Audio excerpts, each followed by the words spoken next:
Militer Rusia dan Ukraina memperbarui informasi terbaru dari garis depan tanggal 20 Maret tahun 2023.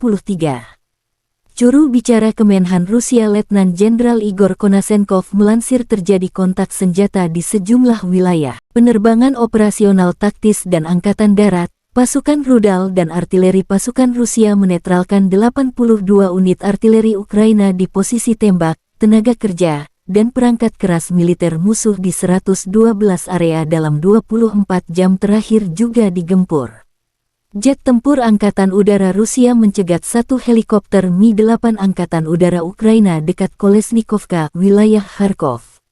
Sistem pertahanan udara menangkis 5 proyektil HIMARS dan satu rudal anti-radiasi HAM tanggal 24 Januari terakhir.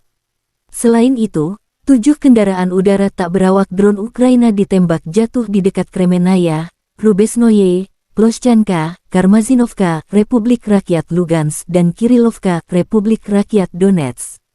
Igor Konashenkov melansir secara total, 402 jet tempur angkatan bersenjata Ukraina, 223 helikopter, 3.471 kendaraan udara tak berawak dihancurkan.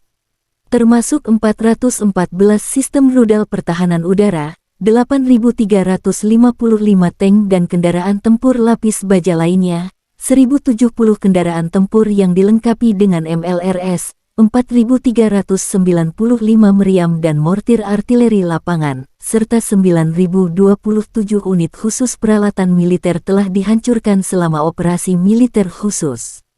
Di sisi lain, Kementerian Pertahanan Ukraina dalam sebuah pernyataan mengatakan Rusia kehilangan 700 prajurit dalam satu hari.